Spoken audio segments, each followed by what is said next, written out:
¿Por qué cantan? Con Manu Verástegui.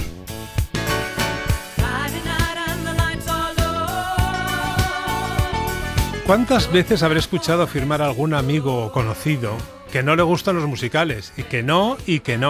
Y de pronto dicen, bueno, Mamma Mía sí porque es muy divertido. O Salvo los Miserables, que es otra cosa. O Book of Mormon porque es que no parece un musical. ¿Pero cómo que no parece un musical? Pues lo es. Y resulta que es tu musical. No es que no te gusten los musicales, es que eres muy exigente. Y que te gusta lo que te gusta. Y haces muy bien. Por supuesto que los gustos personales son importantes. Y en el caso del teatro musical, los gustos musicales son decisivos, porque resulta que no todos los musicales tienen el mismo tipo de música, fíjate. Cada compositor escribe su musical en el estilo que le pide el cuerpo.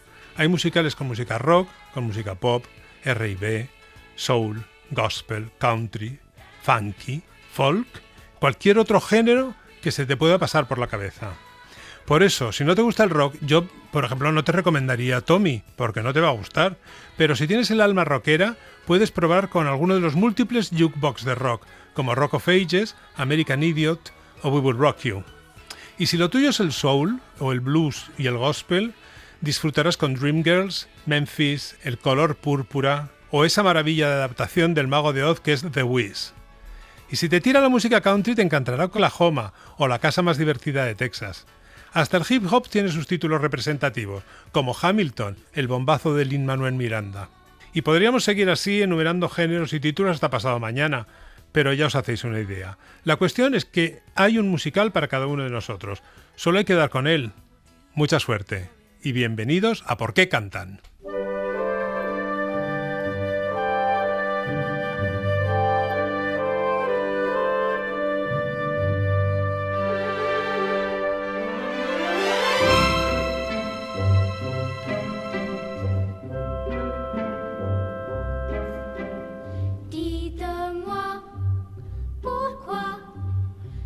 ¿Qué tal, Isa? ¿Cómo estás? ¿Qué tal, Manu? Muy bien. Yo estoy encantado de que estés a mi vera, que me siento muy acompañado y muy a gusto. A ver, cuéntame cosas. Pues mira, te voy a contar algo que se decía la temporada pasada por Madrid. Se decía que no se veían niños jugando en las calles porque todos estaban en los escenarios de los teatros, haciendo algún musical o viéndolo. Un poco exagerado, ¿no? A lo mejor sí, pero algo de razón, algo habría, ¿no? Bueno, estaba Billy Elliot.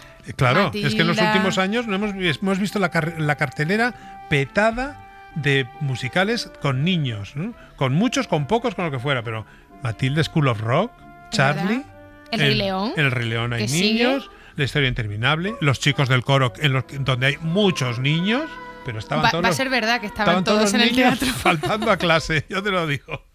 Que no es lo mismo el musical infantil para niños que el musical con niños, que puede ser para niños o no serlo, efectivamente.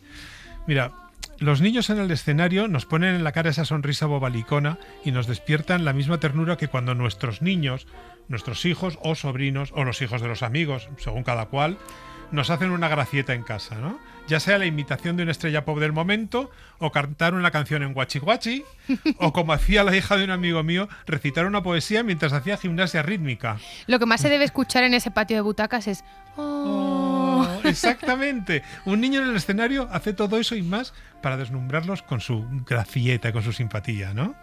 Y no se puede evitar, como tú decías, esa frase de ¡ay, qué ricos! ¡Qué mono! ¡Qué tierno! ¡Qué monos! A lo mejor no lo expresas en voz alta, a lo mejor no lo dices, ¿no? Pero por dentro sientes ¡qué ricos!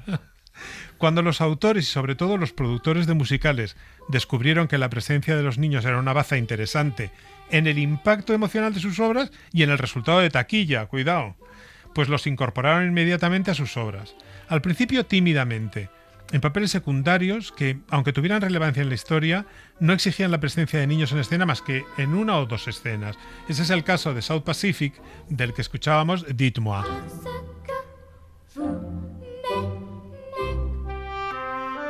Pues South Pacific, al sur del Pacífico, como se llamó aquí la versión que dirigió José Tamayo en el 55 y que además se considera un punto de inflexión en la historia del musical en España. Efectivamente, se considera el primer musical de Broadway que se montó en España. Es una de las obras más conocidas del tándem Richard Rogers y Oscar Hammerstein, con libreto de Joshua Logan, basado en el libro Cuentos del Pacífico Sur. Se estrenó en el 49 y el éxito fue inmediato.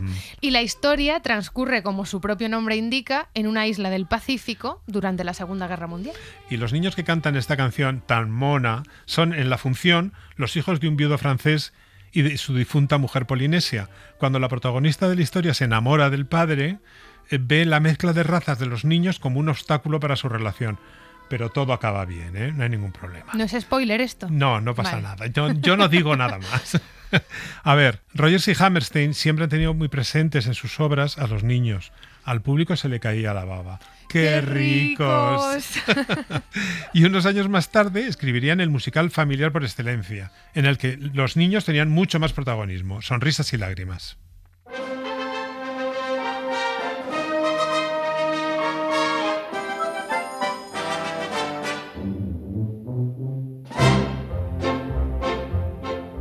High on a hill was a lonely goat herd, lay, hoodlay, hoodlay, ooh. Loud was the voice of the lonely goat herd, lay, hoodlay, hoodloo. Folks in a town that was quite remote heard, lay, hoodlay, hoodlay, ooh. Lusty and clear from the goat herd's throat heard, lay, hoodlay, hoodloo.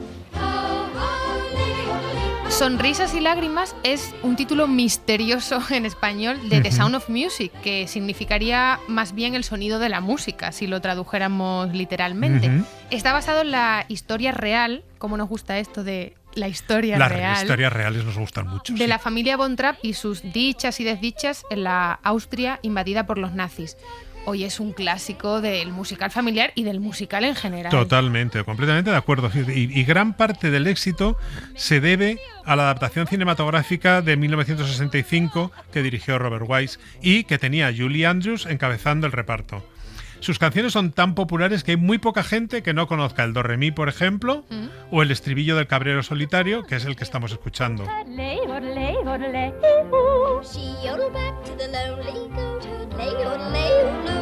En todo el mundo hay cines que ponen la película para cantar, ¿sabes? Con la letra debajo. ¿Qué me dices? Para cantarla al mismo tiempo que la película. O sea, es un cine karaoke. Exacto, un cine karaoke. Singalón, que se suele llamar.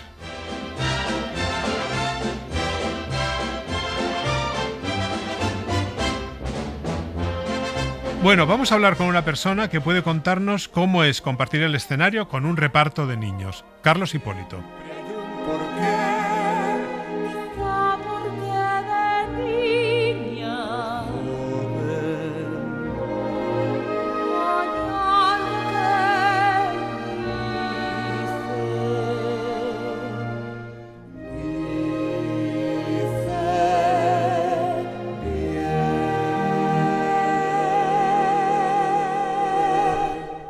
María, hay alguien a quien tenga que pedirle permiso para casarme contigo.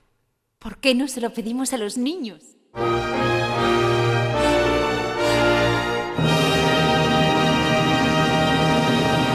Carlos Hipólito es sobradamente conocido como actor de cine, teatro, televisión, donde ha hecho de todo, comedia, drama y lo que se tercie, lo que se le presente. Pero esencialmente teatro de texto, hasta que dio el salto al musical. Y cayó de pie, porque es una pirueta arriesgada, ¿no, Carlos? Sí, ya lo creo. Ya lo creo, mano. Lo que pasa es que a mí siempre me ha gustado como brujulear y bucear por todos los rincones del oficio, ¿no? Y siempre el teatro musical había sido para mí un género muy querido, porque como espectador lo llevo viendo desde que era muy jovencito. Y yo me preparé en su momento pues para poder hacerlo, pero claro, en la época que yo era joven no había producciones de musicales musicales como ahora. en España como ahora. Claro. Y entonces, pues bueno, se fue quedando ahí olvidado. Y luego, efectivamente, con el tiempo, ya con una edad, pues me tocó revisitar esto. O sea que tú ya tenías... O sea, no fue entrar en el musical como de neófito, como de desconocido. Como Hombre, no lo había practicado, digamos, pero sí había tomado muchas clases de canto, había tomado clases de baile y de danza cuando era joven, sí. Luego que tuve que hacer es revisitar, digamos, todas esas disciplinas, ¿no? Ujú.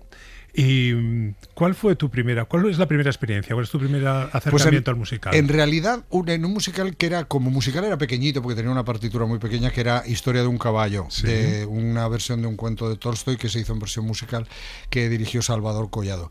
Pero digamos que el primer musicalazo, así que hice yo, fue Folies. Con Mario Gas en el español. Una maravilla. En de el montaje. 2012, sí. El tema de hoy es el musical con niños. Tú tienes algunas experiencias, Pues sí, como fíjate. ya has comentado, Sonrisas y Lágrimas. Claro. Y Billy Elliot. O sea, que Sonrisas y Lágrimas eran unos pocos. Con Billy Elliot era una legión. multitud. No, Exactamente.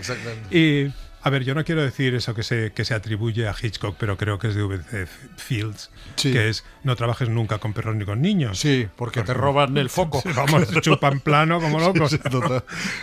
¿Cuál es tu experiencia trabajando con niños? Pues mira, ha sido maravillosa, porque la verdad es que yo he trabajado con niños tan talentosos, con tantísima preparación, porque hay que decir que estos dos musicales, tanto Sonrisas como Billy Elliot, yo los hice con la productora Son Produce, que desde luego yo creo que han hecho una labor de didáctica impresionante con muchos intérpretes jóvenes de este país, porque ellos no han cogido niños así porque sí, a la pun, y los sacan al escenario. Antes de estrenar tanto una función como la otra, se hicieron unos cursos de preparación, como se hace en Inglaterra. Y entonces, claro, los niños llegaban ya a interpretar las funciones con una preparación enorme, una preparación muy específica para esa función en concreto, ¿no? Y tanto en Sonrisas como en Billy yo coincidí con niños muy talentosos. Yo no te puedo explicar las sensaciones que recuerdo tan emocionantes que he vivido encima del escenario con esos niños, porque esos niños tenían una entrega tan brutal. Tenían un talento. Yo cada día, cuando por ejemplo en Billy Elliot el padre acompaña al niño al final de la función a hacer su audición, y entonces el padre está sentadito ahí en una silla en una esquina del escenario y el niño se pone a bailar allí lo más grande. Yo, ese momento, fíjate que era un momento muy secundario para mí, quiero decir, yo estaba ahí en un segundo plano, para mí era el momento más bonito de la obra, porque cada día me ponía los pelos de punta a ver el talento de esos chavalines, eso y un abrazo que nos dábamos al final. Entonces, trabajar con niños, y para resumir y no enrollarme mucho, te devuelve algo como intérprete muy hermoso, que es que te pone en contacto con las razones que un día te hicieron a ti dedicarte a esto, que es la necesidad de comunicar, la necesidad de estar ahí, la entrega absoluta, la verdad absoluta, en fin, bueno, es maravilloso y muy enriquecedor. Y bueno, en Billy no solo trabajaste con niños, trabajaste con una niña muy concreta, muy especial para ti. Y en Sonrisas y Lágrimas trabajé con esa misma niña que entonces tenía 10 años. ¿Ah, sí? Bueno, pues que nos lo cuente todo, porque... ¡Uy! Elisa, si estás aquí. ¡Hola! ¡Sorpresa! Elisa Qué guay. Hipólito no solo es hija de Carlos Hipólito, sino que además es actriz desde los 10 años. Claro, 10 años. Y has hecho también los mismos musicales, ¿no? Sí. Sí, total. Y total. a mí, primero cuéntame tú cómo es la experiencia de siendo una chavalita, salir a un escenario a defender, o sea, responsabilizarte de un papel, ¿no? En el que encima tienes que cantar y bailar. Claro, o sea, para mí tengo que decir que fue maravilloso, ¿no? Porque yo no lo vivía como una responsabilidad de, oh Dios mío, voy a salir al Teatro Coliseum delante de 1.200 personas, o sea, esto es lo último que pensaba, ¿no? Yo iba pues a jugar, a pasármelo bien. Claro, se contemplaba como una actividad extraescolar porque los niños no pueden trabajar. Entonces yo iba 2 días en semana, claro, había tropecientos niños y un montón de niñas que hacían mi papel también, ¿no? Y claro, yo iba 2 días en semana a ese teatro que es maravilloso, que claro, yo como tengo el padre que tengo maravilloso, he tenido la suerte de estar desde muy pequeña pues entre cajas y yo... Cuando vi Folies, precisamente supe que quería dedicarme a esto, ¿no? Y justo después hicimos Sonrisas y Lágrimas. Entonces, para mí era un sueño, ¿no? Era era increíble y creo que es muy bonito entrar a la profesión de esa manera, ¿no? Porque no sientes esa responsabilidad, sino son las ganas, ¿no? que tienes y los amigos. Claro, yo iba con mis amigos al teatro, o sea, no podía ser mejor plan, ¿no? Pero me estás diciendo como que no tenías responsabilidad, pero salir a un escenario te carga de responsabilidad. Sí, o sea, yo era es un consciente... juego, pero es un juego... Un juego serio, pero era un juego. Esto saca el tema que ya hemos hablado de la formación de los jóvenes, ¿no? Claro. O sea, tú ya has venido con una preparación que quizás hasta ahora no era muy frecuente. Claro, no, desde luego. Yo creo que esto que contaba mi padre de SOM, que ha montado esta escuela, ¿no? SOM Academy, que forma a los niños antes de hacer los proyectos, ¿no? O sea, yo, por ejemplo, con Gris estuve 2 años de formación aprendiendo rock acrobático, claqué, todo. O sea, canto, interpretación.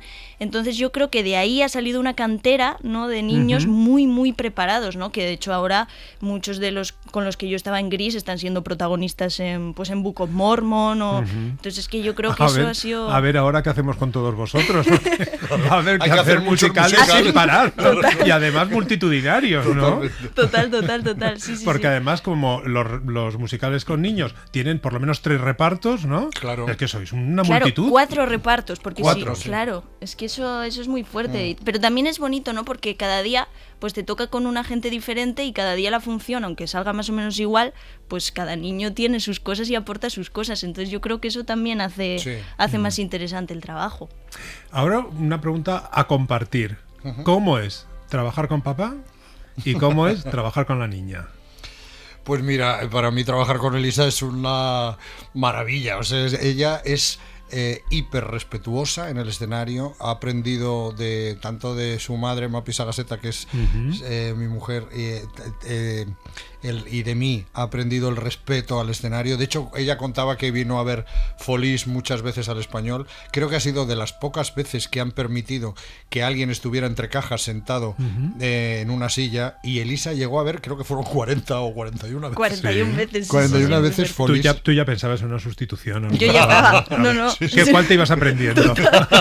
De hecho, me acuerdo que los hijos de Munsa Rius, que era la otra actriz que estaba con mi padre, y yo hicimos Folies Junior en el Parnasillo del Teatro Español. ¿Te acuerdas? Nos hicieron una versión preciosa. Sí. Ella tiene muchísimo respeto al escenario, sabe lo que es estar ahí, sabe que tú ya tienes un venenito metido. Sí, total. Claro, para mí es una suerte, ¿no? Porque para mí mis padres son mis maestros. Entonces yo creo que he aprendido casi más viendo que haciendo, ¿no? Porque llevo toda la vida viéndoles trabajar. Y claro, para mí trabajar con mi padre, ¿no? Tantas veces le he visto encima del escenario y yo en el patio de butacas, que de repente estar yo en el escenario con él, pues para mí es una suerte, porque además es que es un compañero increíble y todos los compañeros coincidirán en esto, y es maravilloso porque cuando voy a una producción que a lo mejor no está él, pero sí le conocen, porque claro, todo el mundo le conoce, es maravilloso porque todo el mundo me dice, ¡buah, tu padre es el mejor compañero que se puede tener! Y eso para mí pues es un orgullo, porque... Pero, claro. ¿y no te imponía estar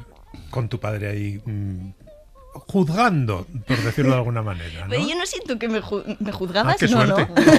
¿no? Nosotros somos en eso bastante tranquilos, quiero decir, no hemos sido muy de juzgar. También me daba mucha confianza porque sé que él me va a ser sincero, ¿no? Entonces también si ve algo que no, pues que a lo mejor yo puedo mejorar, pues me lo va a decir, y para mí eso es una tranquilidad Yo absoluta. lo que te puedo decir es que, por ejemplo, compartir escenario con Elisa ha sido estupendo porque es una actriz impecable, en el sentido de que es súper rigurosa, hace su trabajo cada día perfecto, pero desde que era muy pequeña, que nos asombraba a todos. Decía, porque siempre los niños, hay un día que están un poco más tontitos, un poco más no sé qué.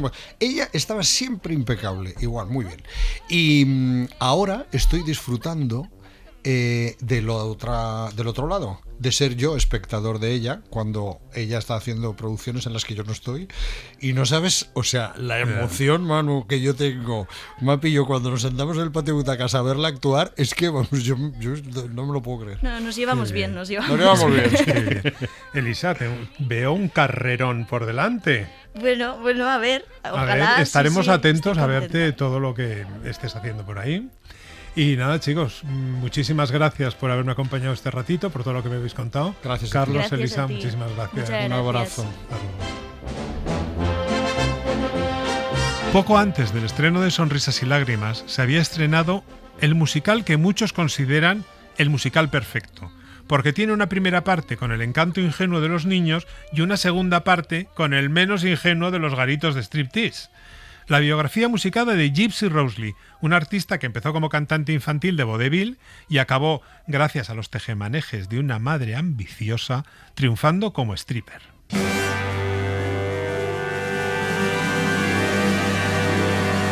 Hello, everybody. My name is June. What's yours?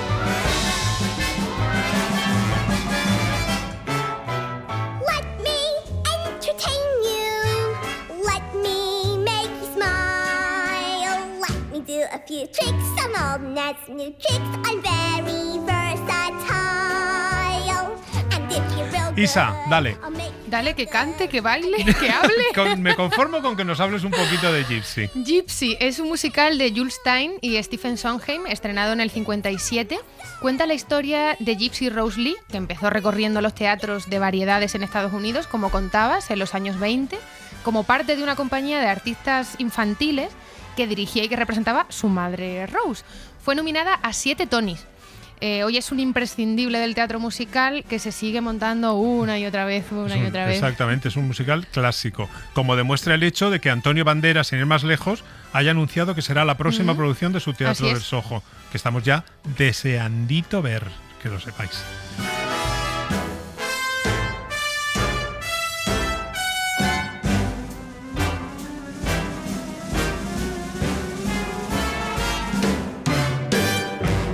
Hay que señalar que siempre funciona mejor la empatía con los niños en escena si estos están en apuros, pasándolo mal. Es así. Hombre, si Pues, una es desgracia de niños, claro, pues, éxito claro. asegurado. ¿no? Éxito asegurado. Cuando ves a un niño ahí triste y angustiado, Qué pues pena. claro, exactamente. Por eso del instinto de protección, ¿no? A todos nos da ganas de cuidar a un niño que está triste. Y en nuestro siguiente musical con niño, la empatía se nos ponía de punta al escuchar esta canción.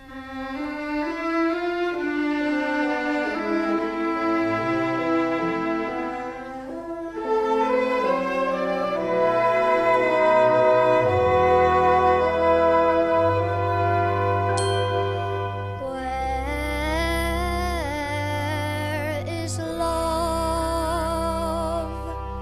Does it fall from skies above?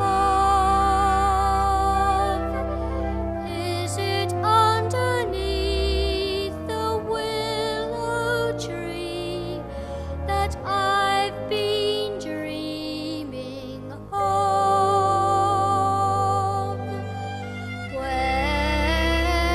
Where is she? Esto que escuchamos es de Oliver, un musical británico con música y letra de Lionel Bart, que está basada en la novela Oliver Twist de Charles Dickens y se estrenó en 1960 en Londres. Tanto en el West End como en Broadway ha acumulado premios cada vez que se ha montado. And for only me. Es que, mire, ese relato de las desventuras de un pobre huerfanito al que abandonan, matan de hambre, castigan, No le explotan pueden pasar y más secuestran. No le desgracias. pueden pasar más desgracias. Es que eso le encoge el alma a cualquiera. Todo muy en la línea de los folletones de Dickens, ¿eh? Que es mucho más... La historia original es mucho más tremenda que el Dramática, musical, desde sí. luego. Aún así, mira, la cofradía de los niños delincuentes que acoge a Oliver resultan encantadores y simpáticos. Y hasta Fagin, el viejo que recoge a los niños perdidos y que le enseña a robar a él, un personaje que Dickens dibujó como despiadadamente antisemita, resultaba encantador, sobre todo cuando lo hacía su intérprete original Ron Moody, un actor judío británico. Who can say La versión cinematográfica fue un bombazo, con aquel Mark Lester, ¿lo recuerdas? Que transmitía toda la desdicha del desafortunado huerfanito con su mirada llena de tristeza que contrastaba con la brutalidad del ambiente patibulario de los bajos fondos de Londres. Si además lo llamas huerfanito. Claro, huerfanito, Huerfanito. que tiene que ser en diminutivo, es así. Pues si alguien cree que además de ser encantador y tener aquellos ojitos tristes, tenía una vocecita que partía el alma, siento mucho decirles que no cantaba él. ¿No? No. Y hasta ahí puedo leer, no voy a decir más. Por eso, lo que escuchamos es la versión del primer actor que lo interpretó en teatro, Keith Hampshire.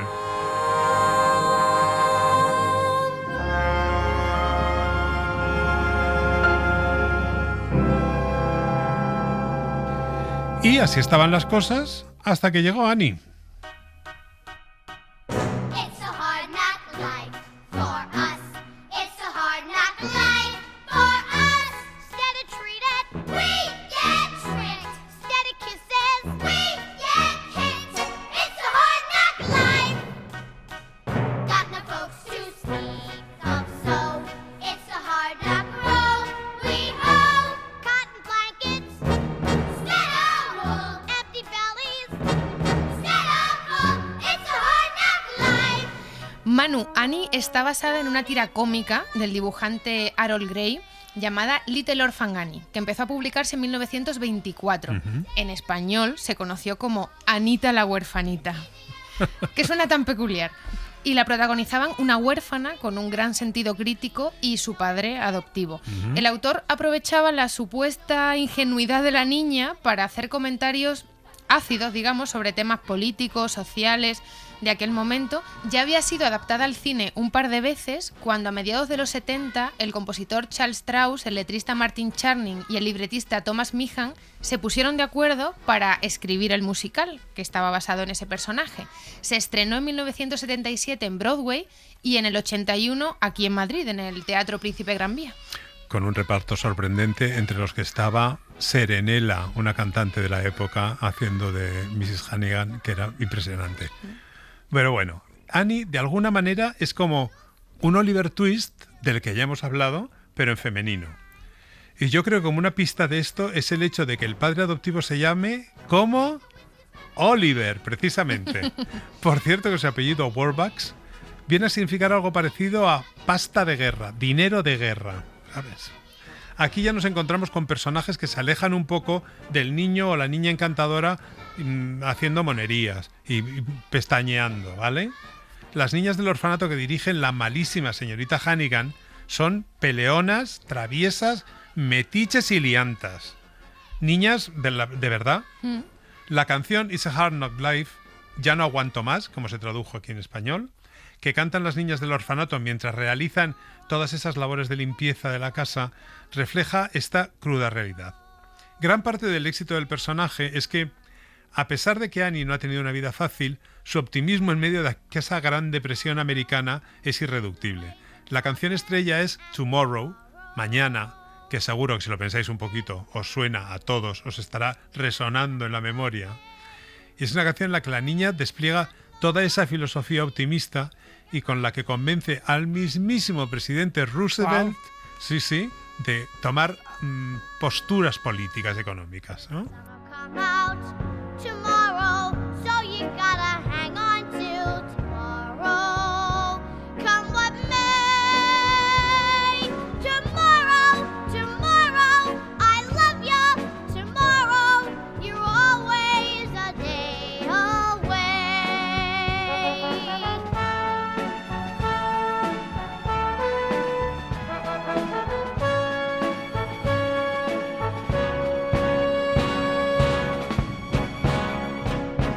The sun'll come out. Bueno, en su momento se hicieron muchísimas versiones de esta canción, incluida una en plan disco de Grace Jones, que recomiendo escuchar, la verdad. Con la llegada del siglo XXI, la pérdida de la ingenuidad de los niños en el musical se hace todavía más manifiesta. Los escenarios se llenan de tropas de criaturas reivindicativas y respondonas que luchan por sus derechos a ser como quieren ser. Ese es el caso de Billy Elliot, donde un chaval de 11 años defiende su vocación de bailarín en el entorno muy poco dado a estas finuras de un pueblo minero del norte de Inglaterra y encima con el trasfondo de las huelgas del 84.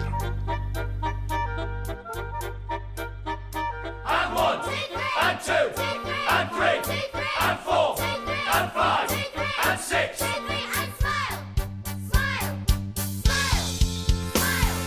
Solidarity, solidarity, solidarity forever. We're proud to be working class. Solidarity forever. Solidarity, solidarity, solidarity forever. We're proud to be working class. Solidarity forever.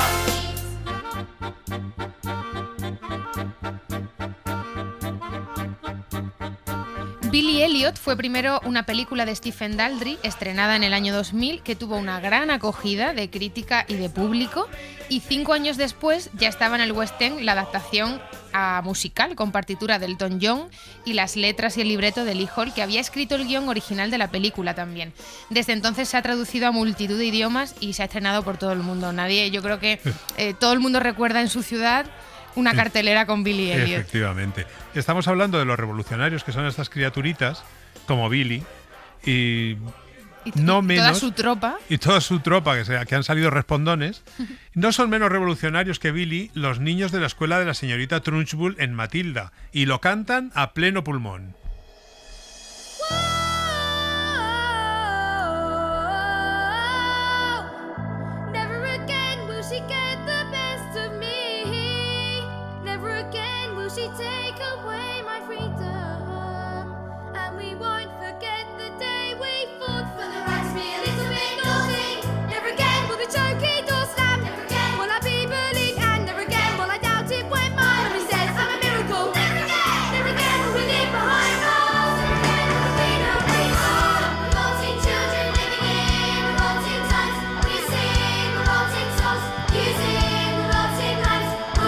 ¿Quién no conoce, Manu, la historia de Matilda?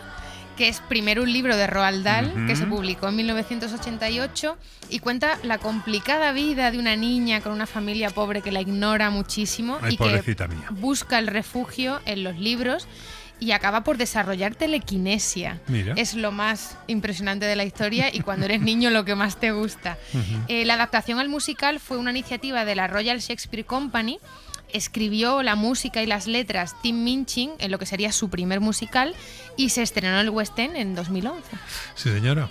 Es un musical lleno de energía, como con electricidad, ¿no? Como con una fuerza sorprendente que exige un reparto de pequeños artistas entregados. Hay que verles en el escenario cómo se esfuerzan, cómo lo viven, cómo se lo curran. Lejos, muy lejos de aquellos niños dulces de ojos tristes que despertaban la ternura del espectador, estos fruncen el ceño, muestran puños amenazadores y se suben a los pupitres para gritar sus protestas. Tienen mucha más personalidad. Mucha más personalidad y mucha más fuerza. Y hablando de esto, es inevitable pensar que con estos derroches de energía desatada en el escenario será necesario que alguien ponga orden y cordura. Y hemos hablado con alguien que tiene algunas respuestas. José Luis Iborra, ¿qué tal? ¿Cómo estás? Muy bien. Tú eres el director de Los Chicos del Coro. Sí. Que está arrasando, ¿no? Arrasó, sigue arrasando porque seguimos de gira.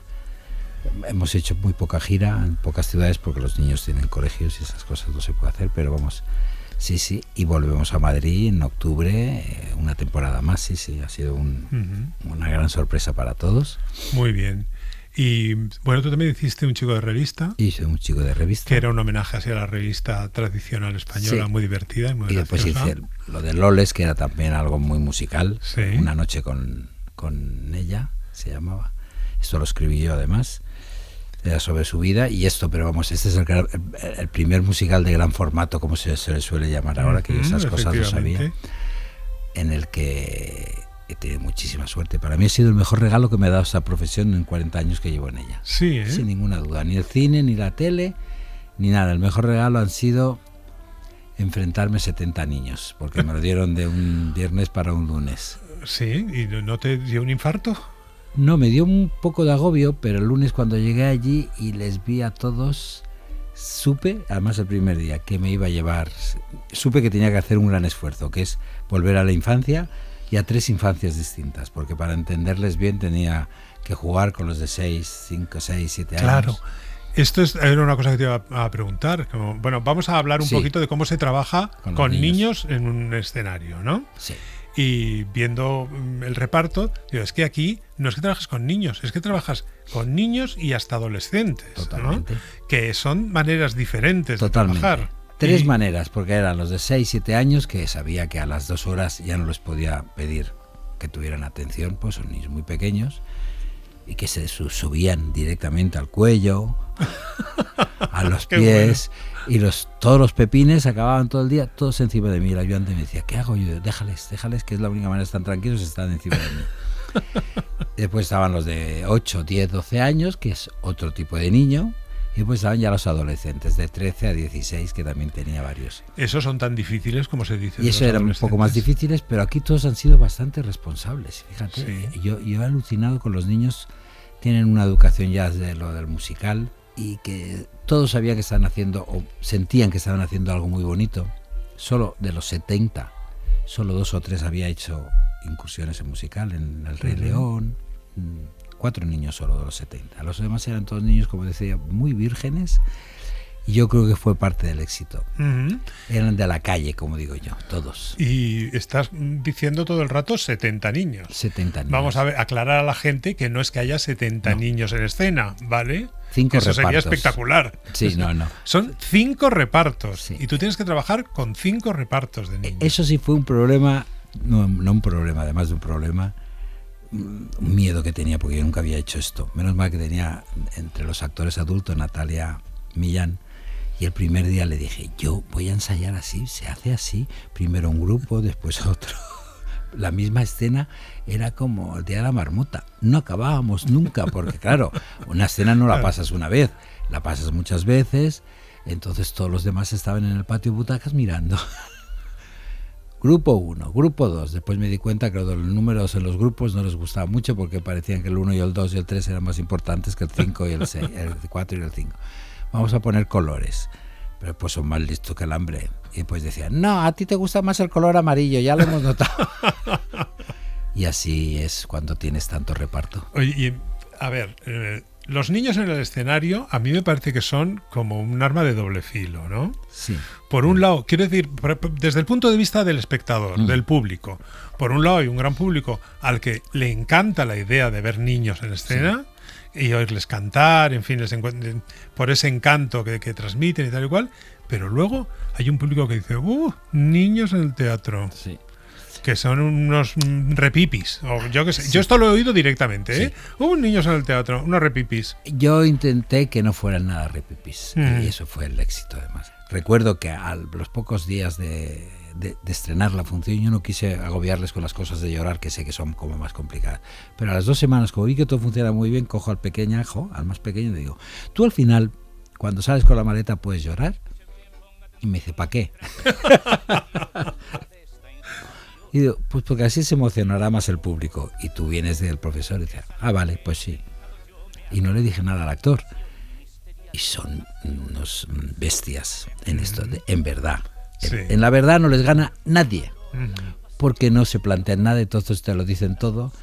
Y se puso a llorar. Además, y le digo yo, pero eso no va a ser fácil todos los días, ¿eh? Algunos días no te va a salir. Y te voy a dar un truco. Es teatro. Si suenas, como tienes el micro pequeño ahí, si suenas así los mocos hacia arriba y te estriegas los ojos, el público va a pensar que estás llorando igual. Pues tal cual. El primer día lloró, algún día más, pocos, pero después parecía que todo el mundo decía, ¿has visto llorar al niño? Digo, que iba a llorar, ese es más listo, es un actorazo. Es más listo que el hambre. Sí, me decía Castejón, Jesús Castejón, me decía, este nos gana a todos. Es más listo que el hambre. He disfrutado mucho con ellos. Qué bueno. Y como inconveniente, son disciplinados, porque me da la impresión de que es difícil llevarlos hacia la disciplina, ¿no? O, por ejemplo, tú les das notas de dirección, sí. Tú les das indicaciones. Sí. Y las siguen. Sí, las siguen bastante bien. No sí. se las pasan. No, son más indisciplinados en el tener que estar quietos, que dentro de un orden, desde que entran al teatro. Esa parte de maquillaje, peluquería que les divierte mucho, y de pasearse por camerinos y preguntar, hacerse fotos, hacerse TikToks y todo eso. Eso es. Pero en el momento del escenario, mucho. Sí. Esto me hace pensar en la formación de los actores infantiles. Sí. Es que yo además siempre lo digo, que tendría que ser una asignatura obligada. No estaría mal, ¿eh? Es sanador el teatro, porque compartes mucho, pues porque te sientes protagonista, y para un niño de estos, claro, que el público les aplaudiera y se pusiera de pie cada noche, esto se sentían los mejores. Y hablando de que fuera una asignatura obligatoria en los estudios, esto haría que hubiera una cantera, que ahora empieza a haber una cantera desde pequeñitos están preparándose en musical, ¿no? Sí, mucho. Cantando, bailando, más que de teatro normal. La gran cantera que hay es de teatro musical. yo tenía todos los pepines que teníamos 7, un pepín para cada día. De los más pequeños había uno para cada día, o sea. Y son niños que ahora mismo, como les sigo en redes y tal, están dando clases de canto, clases de música y se preparan bastante bien, muy bien. ¿Saben los pobrecitos míos que les espera una vida muy dura? Ellos yo creo que todavía no lo saben porque son pequeños. Realmente los de 16 años, alguno de ellos sí habla con ellos. Ya tiene una idea. Sí he hablado con muchos padres, porque los padres... ¿tú qué piensas? Porque mi hijo, claro, de los más mayores era... ¿Puedo tomar un té café contigo? Y ya me va a tocar decirle la realidad al padre, porque mi hijo está muy ilusionado, me ha sacado muy buenas notas. Todos subieron, una cosa importante, todos subieron las notas a pesar de estar trabajando en el teatro, pues se les exigía. Bueno, se les dijo que en el contrato ponía que les iban a echar, no era eso, pero les dijo que se iban mal al colegio, con lo cual todos trabajaban en el teatro y todos subieron la nota en clase, o sea que cuando quieren una cosa la pueden hacer. Y los padres me preguntaban, ¿pero mi hijo vale para esto? Yo, vale, claro, yo pienso que sí vale. ¿Qué tal lo ves? Y les decía yo a muchos de ellos, mira, no os voy a mentir, tu hijo es muy feliz y eso lo tienes que valorar tú, porque es muy feliz haciendo esto. Ahora, la realidad es, porque todo eso nos lo hacíamos en el hall de la Latina, mira cuántos acomodadores hay aquí. Pues la mitad son actores que hace... era así, en esa época. 2 de ellos habían sido protagonistas de Anastasia y de otros musicales, y ahora están de acomodadores en la Latina. Que es un trabajo estupendo. Un trabajo muy digno, estupendo. Pero desde luego. Que sepas que la realidad es esta. Por eso a lo mejor hay que decirles a los niños que empiezan una carrera musical, hay que decirles lo que dicen los padres siempre. Tú estudia una cosa seria y luego te dedicas al teatro, ¿no? A los que veía así algún día un poco raro le decía, pero sigues divirtiéndote, es que es importantísimo que te diviertas, porque tú no tienes ninguna obligación a tu edad de hacer esto. Los que tienen la obligación son los actores mayores. Tú lo tienes que hacer como pura diversión. Claro, ser responsable, porque hay un productor, le decía, que ha metido mucho dinero, pero te tiene que divertir salir ahí cada tarde. Si no te divierte, no pasa nada. Ya lo has hecho 2 meses, igual ahora ya estás cansado y no te apetece. Me decían, ¿eres pesado? Sí, me divierte. No, la verdad es que porque no insistía mucho, porque no me hubiera gustado tener nunca a un niño obligado allí. Yo quería que se divirtiera mucho en escena y eso tenía que pasar así. Muy bien, Juan Luis Iborra, ha sido un placer charlar este ratito contigo. Muchas gracias. Vamos a aprovechar para decirle a la gente que estáis de gira por toda España, que estén atentos a las plazas por donde aparezcáis y que en octubre en la Latina otra vez. Estupendo. Niños del coro para rato. Que vaya muy bien. Muchísimas gracias. Muchas gracias a ti. Hasta luego.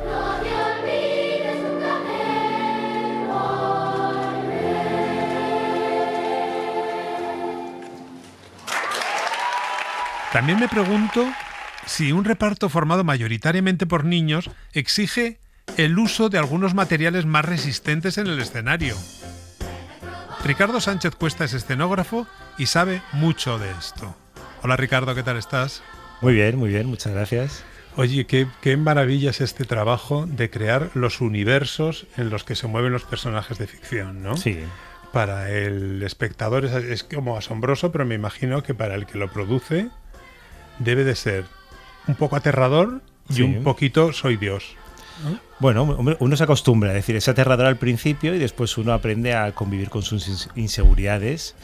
Pero vamos, sí, es una maravilla, es una enorme suerte el poder trabajar en esto. Yo estudié arquitectura cuando empecé a trabajar en teatro y fue absolutamente accidental. Bueno, accidental tampoco, vamos a decir. O sea, conocer a una persona con la que estuve trabajando mucho tiempo, que era Andrea Dodorico, con el que trabajé muchos años y con el que trabajamos juntos tú y yo, cuando nos conocimos, efectivamente. Y bueno, y a partir de ahí yo, aunque estaba estudiando arquitectura en tercero de carrera, ya, bueno, pues me interesó mucho el teatro, empecé a trabajar con él y cuando acabé la carrera yo ya estaba trabajando en teatro exclusivamente y continué porque me parecía, claro, una enorme suerte, efectivamente, poder contar historias desde el espacio donde se cuentan las historias, claro. Cuéntame, tú has hecho un montón de musicales. Bueno, yo empecé a trabajar con David Serrano en el primero, hicimos el primero que fue Más de 100 mentiras, que es mi primer musical, que era el musical de Joaquín Sabina, que aquí en la Gran Vía, muy cerquita de esta casa. Y bueno, y para mí fue el comienzo de una nueva etapa en el mundo del musical, que es un mundo muy interesante y bueno, y sí, me he hecho muchísimo, sí, por suerte. Y yo siempre me pregunto, cuando hay niños en el escenario, la escenografía tiene que tener algunas condiciones especiales. ¿Tú piensas que va a estar rodeado de niños que corren y que juegan y que se tropiezan y se descalabran contra la escenografía?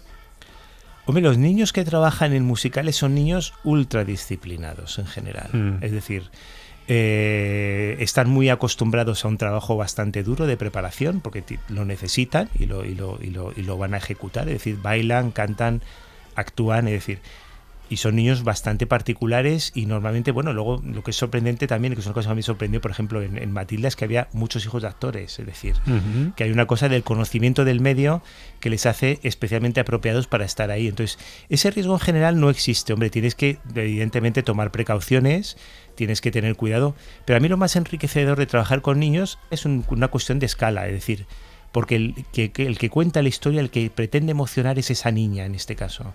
Entonces es muy interesante porque te permite un trabajo que profundiza en el carácter de la descontextualización de la escala con respecto al espectador. Hacer puertas pequeñas, libros grandes, sillas enanas y jugar con ese tipo de cosas que a mí me parece que son muy muy bonitas a nivel de pacto con el espectador que lo ve. Y ellos, en el escenario, ¿cómo se comportan ante la escenografía? Cuando ven la escenografía plantada y se suben al escenario y se mueven entre ella. Bueno, son muy honestos en general. Sí, decir, peligrosamente honestos. No, bueno, a mí me parecen honestos y generosos en general. Sí. No he tenido queja de ninguno. Bien. Es decir, en general les ha emocionado mucho lo que se planteaba y lo comunican, lo cual es muy bonito. Entonces yo creo que hay una relación muy chula con ellos. Sí. Y la hacen muy suya. Es como su espacio. De pronto puede ser su casa, ¿no? Durante un tiempo. Sí, hay una relación muy personal con los objetos y con las cosas. Sí, totalmente. En Matilda, por ejemplo, de nuevo había se levantaba el suelo y había unas camas de estas que están una encima de otra. ¿Cómo se llama? Unas camas... unas literas. Unas literas, efectivamente, pero no de una planta, sino de varias plantas, ¿no? Entonces, y habían como habitaciones de los niños, ¿no? Y era muy bonito ver cómo subían por esos elementos, cómo jugaban, es decir, cómo se relacionan con los objetos, claro que es de una manera mucho más dinámica que de un adulto, es decir, un adulto no se mueve así por las cosas, o sea, las usa de otra manera. Esto es importantísimo. Claro. Bueno, estamos hablando de Matilda, que es un musical británico que se compra los derechos. Pero tú también has hecho musicales originales españoles. Bueno, a ver, se compran los derechos, pero no compran la escenografía. La escenografía es completamente nueva. Esto íbamos a hablar, exactamente. Y el montaje es completamente nuevo. Eso es, tú haces una escenografía, toda la estética, todo el diseño es nuevo para Matilda. Todo.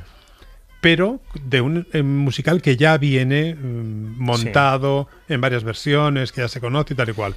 Tú lo que estás comprando, es decir, cuando la productora puede comprar, hay montajes que se venden completos, que se venden directamente con el decorado, ¿réplicas? La dirección de todo, exactamente una réplica, como es pues el Rey León o otros montajes, que en ese caso no hay un equipo artístico español, simplemente tú traes el montaje con unas instrucciones de cómo se hace y ya está, y te lo compras y punto. No hay ningún tipo de actividad creativa. En este caso, la dirección es nueva, que es David Serrano quien dirigió el musical, el vestuario es nuevo, que lo hizo Antonio Velart, las luces son nuevas, la coreografía es nueva y la escenografía es completamente nueva. Es una creación nueva a partir de cero. Es como si coges Hamlet y haces Hamlet de nuevo. Es una producción nueva. Y es muy diferente trabajar con uno, o sea, con uno que estás creando tú ex novo, creando de la nada, o uno que tienes ya muchas referencias es muy visuales y de todo tipo. Bueno, cuando tienes referencias visuales, es decir, cuando compras, es decir, Matilda, cuando te dicen hay que hacer Matilda, yo me tengo que estudiar el montaje para no repetir nada, porque no puedo repetir nada. Entonces tengo que estudiármelo para saber que eso. O sea, que ya tienes un pie forzado, ¿no? Claro, sí.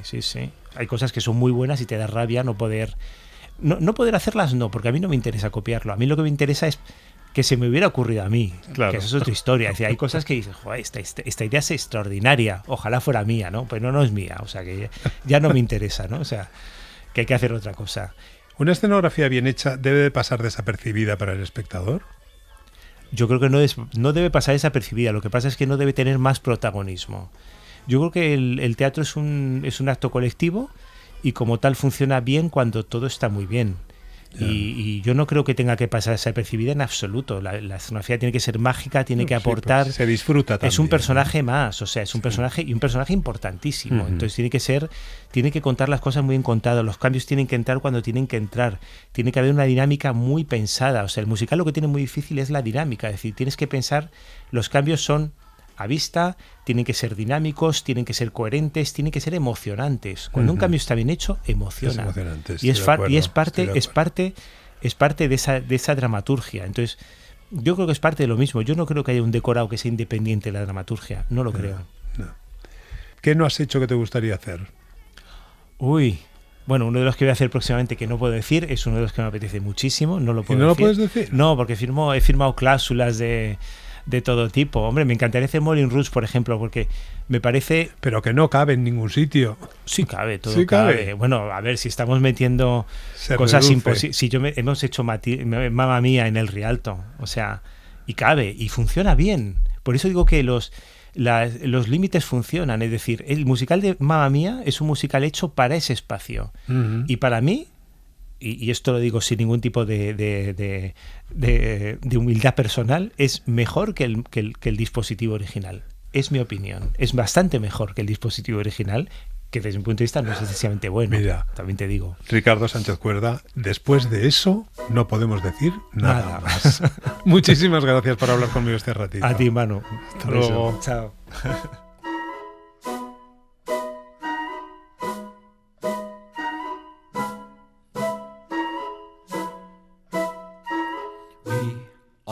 What we are, and what we are is an illusion. We love how it feels, putting on heels, causing confusion. We face life, though it's sometimes sweet and sometimes bitter. Face life with a little guts and lots of glitter. Look under our frocks, girdles and jocks, proving we are what we are. Hoy en Música Maestro vamos a recordar a Jerry Herman. Jerry Herman nació en Nueva York en 1931 y murió en 2019 en Miami, a los 88 años. Él escribió algunos de los musicales más conocidos de las décadas de los 60 y de los 70 y se distinguió por crear personajes femeninos que se han vuelto inolvidables y con los que tituló sus mejores obras, como Dolly Levi de Hello Dolly, Mame Denise de Mame o Mabel Normand en Mac and Mabel.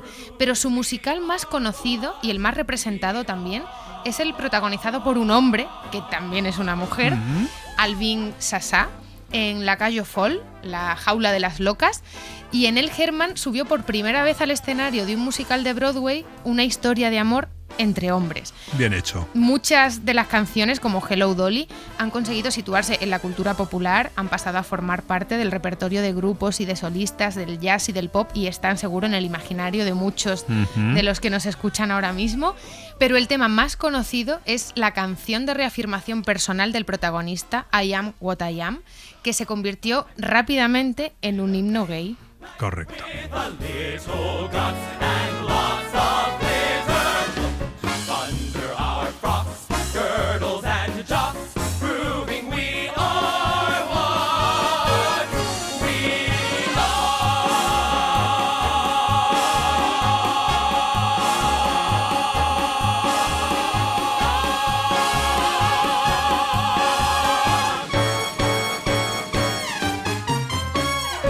Manu, para terminar, ¿cuál es el musical que te gustaría ver y que hoy propones? Este.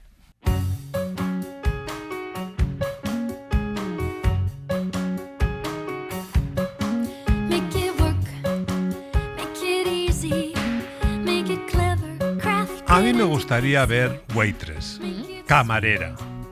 Un musical de pequeño formato que demuestra que un buen musical no necesita de escenografías abrumadoras, montones de bailarines en escena o una tecnología apabullante para tener corazón y calidad. Estrenada en 2015 en un teatro regional, un año antes de pasar a Broadway, narra la historia cotidiana de una camarera con sus amores y sus desamores, con humor y con conflictos, y está escrito por mujeres, algo bastante poco frecuente en el mundo del musical. Totalmente. Sí, y por eso creo que deberíamos prestarle atención.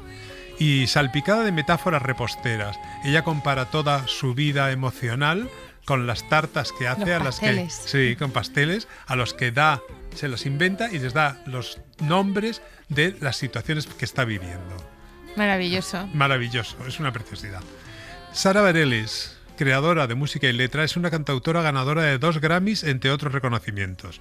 Waitress es la adaptación de una película independiente de 2007, escrita y dirigida, adivina, Por por una otra mujer. efectivamente.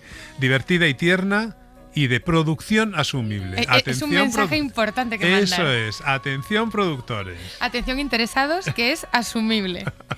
Bueno, Isa, muchísimas gracias. Así acabamos hasta el Con programa esta de hoy. petición. ¿Vale? Hasta luego, Manu, un placer. Hasta el próximo.